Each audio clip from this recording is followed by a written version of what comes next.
Hello, Destiny kids. We are still going through our series on worship, and we had a really great week last week here at the church. For those of you who are here, we had our own little praise and worship time. We talked about praise and worship, and I thought we'd just do a little review on what you guys told me. So I asked, what is praise? And these are the answers I got. Praise is giving thanks. Praise is pleasing God. Praise is worship. So then I was like, oh, well then tell me, what is worship? And I got praise.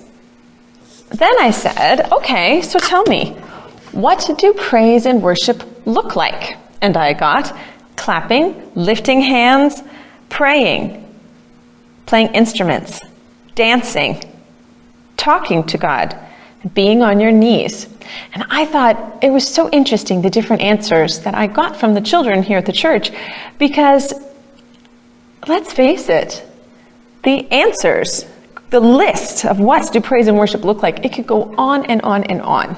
So I'm going to show you a brief little clip here, and this is tribes. I want you to watch this little clip and keep a number in your mind, maybe write it down on a piece of paper, how many different ways of praising and worshiping you see in this video.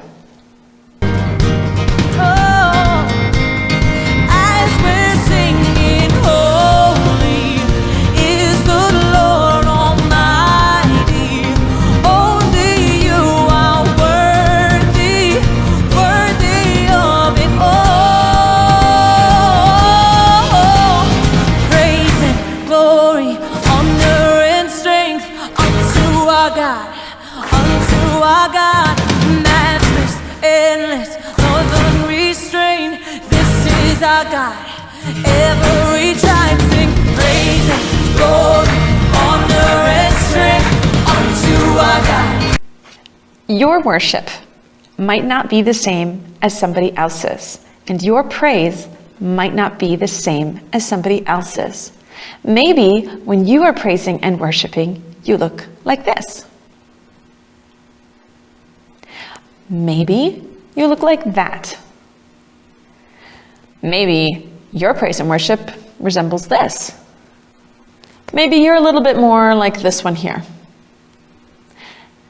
I'll tell you a story about somebody that I knew who had been a missionary for 5 years and had traveled in many different countries around the world.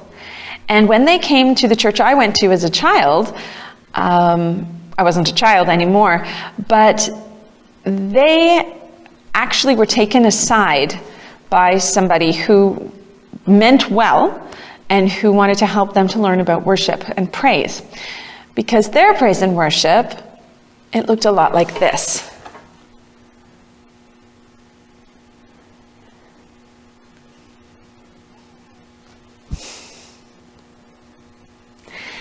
And the person who was a pastor was trying to help them and said, look, I feel like maybe you're not sure how to praise and worship, and I wanted to talk to you about praise and worship. And the person who was a missionary said, I do understand about praise and worship. I have seen worship all around the world. And this is how I praise and worship, and I am focused, even though it may not look like it. And I thought so much about that, because I had been raised in a church where people danced and jumped and shouted and clapped. So worship was always really what we call demonstrative at my church. But this person who came to the church, this missionary, they had a different way of praising and worshiping. And it was to stand there and just soak in the environment of praise and worship and let their hearts open up. They felt everything so strongly, and their minds were so focused on God, and they would just smile, and they were in a mindset of praise and worship, but it didn't look like it. And this is what I would say, and I will caution you and encourage you at the same time.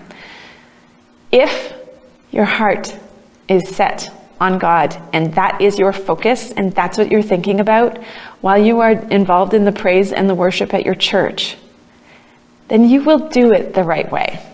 Whichever way is right for you. And it might not be right for somebody else. Maybe you are a clapper and you're standing next to somebody else who does not clap, that's fine. Maybe you're a very quiet worshiper and you just want to sing, and you're standing next to somebody who's dancing. That's fine. Maybe you want to wave your flag and spin in circles until you're dizzy, and you've come to church with somebody who likes to clap and raise their hands. That's fine.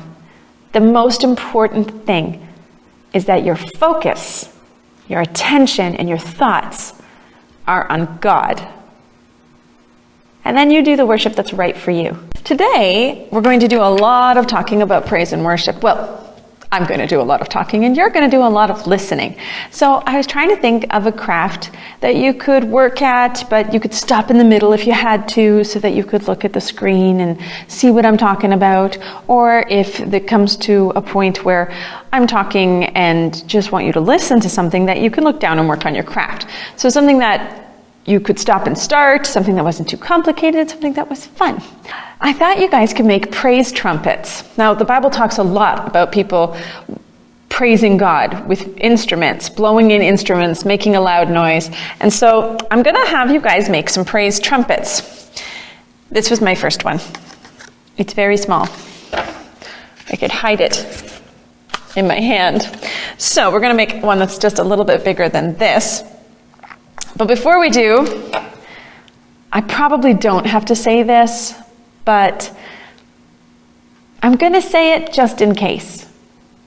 If you are sitting in the sanctuary and you are watching this video online and you are doing this craft, you may not blow your praise trumpet while somebody is talking or during the sermon at all. Your praise trumpet is for praise and worship time, either at the church or your own praise and worship time at home. But please be responsible with them, because they can be distracting. And recognize that they're going to make your voice a little bit louder. So when you are using them, you have to make sure that you're not near somebody's ear. So please follow these. I probably didn't have to say them. You probably knew, and you're all responsible children. But just in case you're tempted, please remember to be respectful of whoever's preaching right now and save your praise trumpet for later. All right? Thank you. Okay. So for those of you who are at home, it's not very hard to make a praise trumpet. What you need to draw is a quarter of a circle. So it looks like this, right? When I drew my circle, I actually had, my first one, I had the line that went all the way down here. So if you can imagine a line that goes from here all the way to the bottom, you can see that this section is a quarter of a circle. See that? Or like a quarter of a pie. Then I just made sure that I added a little piece here so that when I cut it, I have a little spot to glue. I wrote glue here so that you don't draw on there, because then when you glue it, you're not going to see it, right? So once you've cut it out and you've cut out that little section for your mouth to go in, then you are going to take this little tab and you're going to fold it so it's out of the way. There, see that? Okay, just so that you remember, you're going to glue there, you're not going to draw there. And then on this main part here, you're going to decorate it. Random symbols along the top. It kind of looks to me like people worshiping and dancing, but whatever. So now I'm going to put the glue right here. Be generous with the glue, okay? Because those of you who are here at the church, I made your trumpets out of cardstock, so it's pretty thick. Yahweh, Yahweh, we love to shout your name, oh Lord. There's your praise trumpet. Now, I could do that because I'm not in the sanctuary right now and my sound is just going into your ears. I would not have done that in the middle of somebody's sermon. So, be respectful of the person preaching and stay away from people's ears. But enjoy your praise trumpet. And while we talk today about praise and worship, take some time to decorate it. One of the songs that I have used in my examples of praise and worship was the song At Your Name, also known as Yahweh, Yahweh.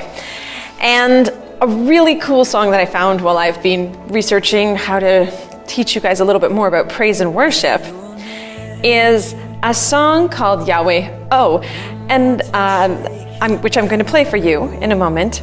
But I thought, let's talk a little bit about the word Yahweh. Maybe you don't know what Yahweh means. In fact, you probably don't, because I bet if you were to ask most of the adults in your church, what does Yahweh mean? You're going to find a lot of them are like, it's one of the names of God, and that's all they know. So let me give you a little bit of extra knowledge. In the Bible, they call God almost 1,000 different names, right? There's Adonai, there's Alpha and Omega, there's Jehovah Jireh, Jehovah Rapha, there's all kinds of names of God in the Bible. And there's one name out of all the other names of God that really stands out because its definition is really complex. It's known as the personal name of God. And at one point, only priests spoke the name Yahweh. In biblical times, and in some places around the world even now, a name and its meaning are very important things. They communicate the impression your parents may have had of you when you were first born, or the expectation of who you will be when you grow up. And in the Bible, a few times, people's names even change because their destiny changed or the expectations of their lives changed. Now, I know right now changing your name is kind of this trendy thing that all the kids are doing, but it's not new. That's from biblical times.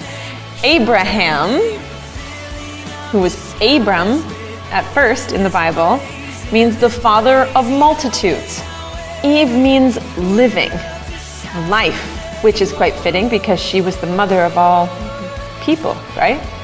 And brought the new living people onto this earth. Jesus means Savior. There were a few times in the Bible where an angel would come and say, you have to give your child this name. The name is so important. And like in the case of Jesus, an angel said to Mary, you're going to have to call your baby Jesus, the one who saves, or the Savior. And she said, okay, we'll do. And he was and is the Savior. So let's go back to the name Yahweh. Yahweh has so many meanings. So one of them is complete within himself. So God is a completed being. He needs nothing more to him. He is all that he needs to be. So cool, but it means more than that. Another meaning for Yahweh is unchanging. It just says in the Bible that he's the same yesterday, today, and tomorrow. He's the unchanging God. And why would he need to change if he is all he needs to be, right? So from the beginning of time, God has been what we need, everything we need. So he is the self-contained, completed God, the unchanging God. Yahweh is also the covenant God, where he keeps all the promises that he's made in the Bible towards us. He keeps them all. They never change, they never break. So he is self-contained, completed God, unchanging, and in covenant, in relationship with us. There's also a little bit of mystery to the word Yahweh, the God of more than we could ever explain, like a mystery. And we could spend our whole lives studying God. Monks, nuns, people all around the world dedicate their lives to studying the Bible, praying to God, being in relationship with God, learning about God all day, every day. And yet, when they die, they still will not completely understand God. So he is a God of mystery. All the answers are there, but there are so many answers to any question you could possibly even think of to ask. And yet, even beyond what you could think of asking, there are more answers. So he's the God of mystery too. The complete God who doesn't change, in relationship with you, with more answers than any questions you could have ever asked. I think that's so cool, the name Yahweh. So this cool song I found, we're going to listen to, I think, the whole thing. I'll even throw up the dance video for you so you can watch them do their dance. It's a really cool song. It's called Yahweh Oh. Enjoy. Are you ready to praise the Lord? Yahweh, Yahweh, Yahweh, Yahweh,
Last week, when we had our in-class lesson, I had the children spread out around the room and worship and praise, just for fun.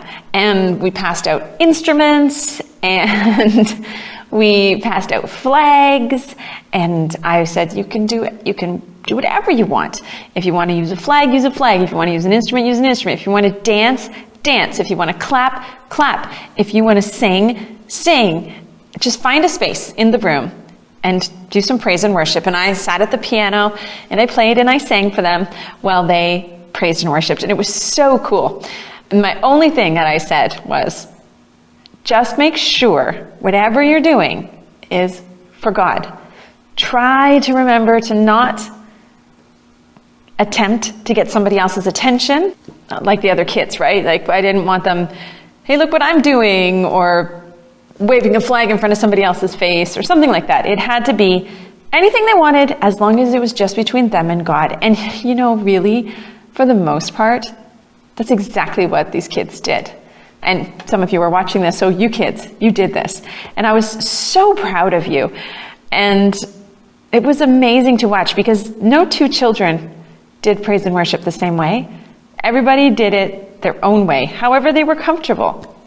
So I found this video online of, it almost looks like a worship training class with flags, but I want to talk to you a little bit about using flags and show you pieces of this video.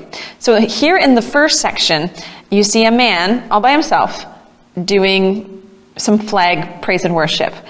And if you watch, it's really neat to me how he holds and uses his flags, because it looks like he only has one until partway through he splits them into the two different hands and you realize he's got two flags, which I think is pretty cool. So watch this. And I raise a hallelujah. Heaven comes to fight for me. And I'm gonna sing in the middle of the storm. This next one is really neat, because a woman is waving two flags, but they're not shaped like the kind of flags that we're used to seeing. The flags that we have here at the church are all rectangles. I think there's two different sizes, but they're all very much the same. If you look at her flags, they are what we would call irregular shapes. They've got sections cut out at the end, and it makes her a really different look when you're doing praise and worship. So check her out here. Very cool.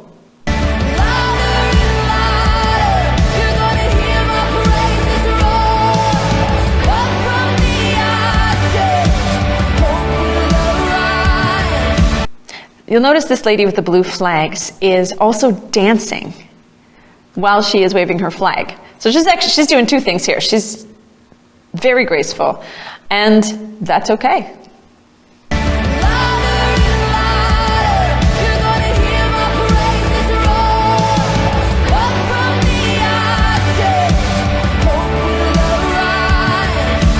In this next video, we have a lady who has flags, and at one point, so she's earlier in the video, she's waving these flags around, doing a great job. But then at one point, her worship becomes so simple. She just takes her flags in one hand and skips around the room, and you can just tell her heart is so happy, and her worship is so real right here. And I know some of you kids love skipping, and I want to let you know that is a valid form of worship. If skipping makes your heart happy, then skipping for God is exactly what you should do. So enjoy this lady here. Maybe she'll give you some ideas for worship. Sing a little louder. Sing a little louder. Sing a little louder. Sing a little louder. Sing a little louder. Sometimes when we watch people doing their praise and worship with flags, I don't know about you, but sometimes I think, wow, they are so graceful. You can tell they're dancers or something like that, right? But you don't have to be graceful. Sometimes you can just be expressive. And this next lady with these orange flags, I love her worship because she's not doing all the flowy movements that other people are doing. It's almost like she's at battle where she's just dancing with very passionate, and her flag worship is really just like jumping around and waving her flags while she's jumping. I mean, it's very neat. So enjoy this one here.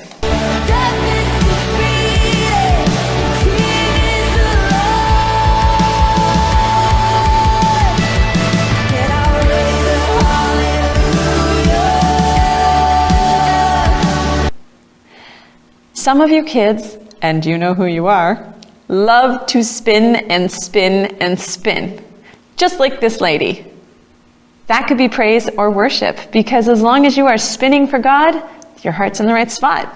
So go ahead and be joyful that there is this amazing God. Be thankful for the things he's done and spin till you're dizzy if that's what you want to do. Just, make sure you don't bump into anybody. Be aware of others. So far, we've seen one person in a huge stage area who is waving their flag. And let's be honest, you're not always going to have that space, right? So how can I worship and praise and focus just on God if I don't have any space? Or if I'm worried about hitting my neighbor next to me? Or if I'm worried about hitting a ceiling or a chair or anything like that?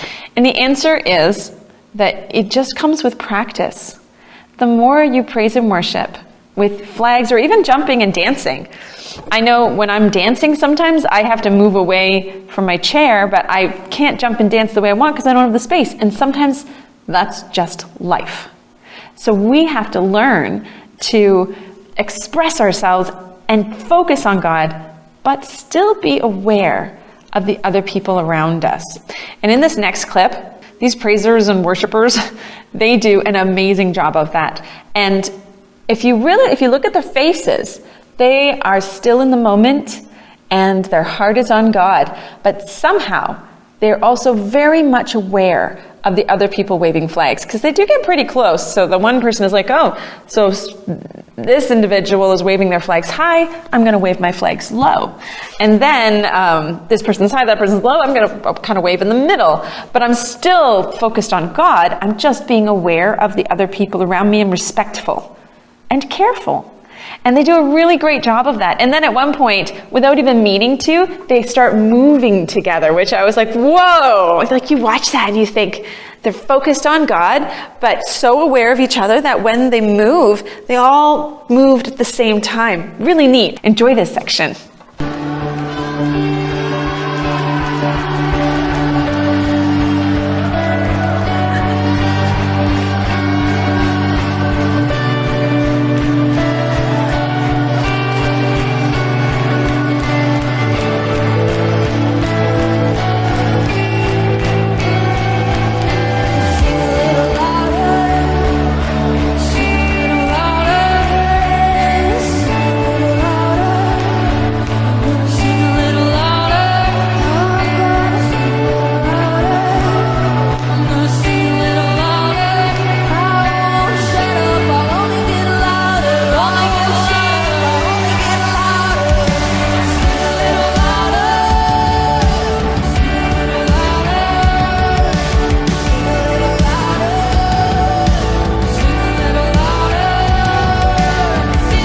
I pulled another little piece of the three worshiping together here because this one lady has so much joy that at one point she just starts moving her feet really quickly. And I think, when I am really excited, I do that. And I think she is just so excited to be in worship at this moment. And I wanted to share that joyful moment with you so you could see it too.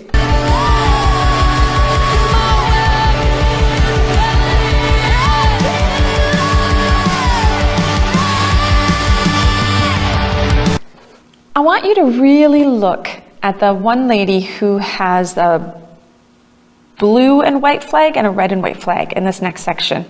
No weapon formed against me will prosper, 'cause you are for me. No weapon formed against me will prosper, 'cause you are for me. No weapon formed against me will prosper, 'cause you are for me. No weapon formed against me So as you can see, her flag actually gets tangled around her because she has a really long, she's got two really long flags. And the one gets sort of wrapped around her head as she's worshiping. And I thought, I wanted to show it to you because I wanted you to know that sometimes your praise and worship expression, it might not be as fancy as you'd like it to be. That's totally normal, and we have no control over that. But she is a champion because she gets her flag wrapped around her, she unwraps it, does a little more worship with the flag, and then says, you know what? I'm finding that this flag is a distraction to me, and I'm not actually able to focus just on my worship. So she steps out of the frame, and she hands one of the flags off to another lady. And then here you'll see two of them come in, each of them with one of those really long flags, and they are able to worship.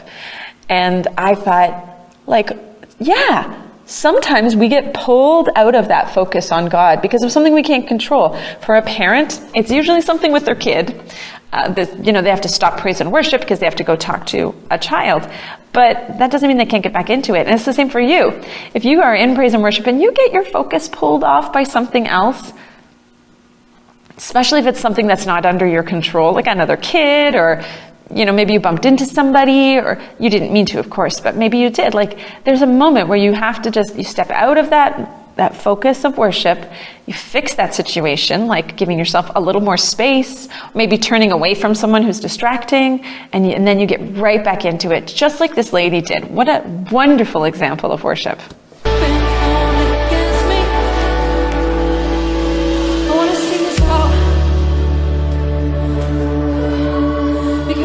Like me,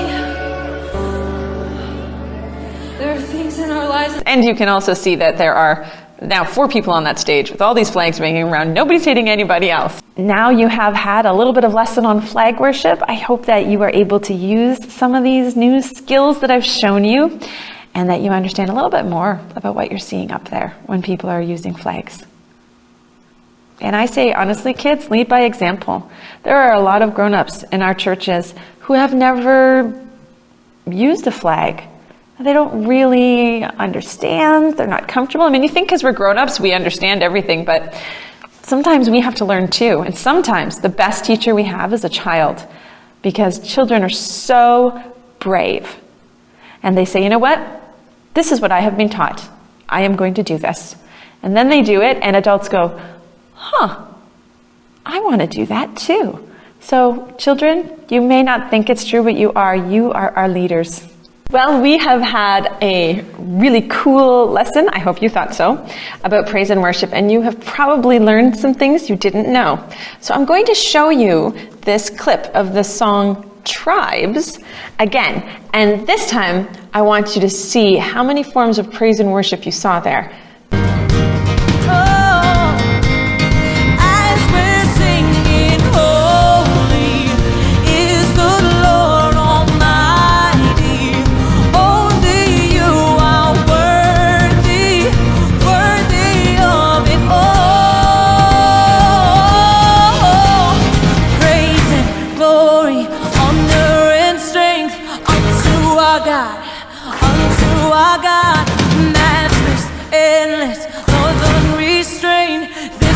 Our God, every tribe sing praise and glory, honor and strength unto our God.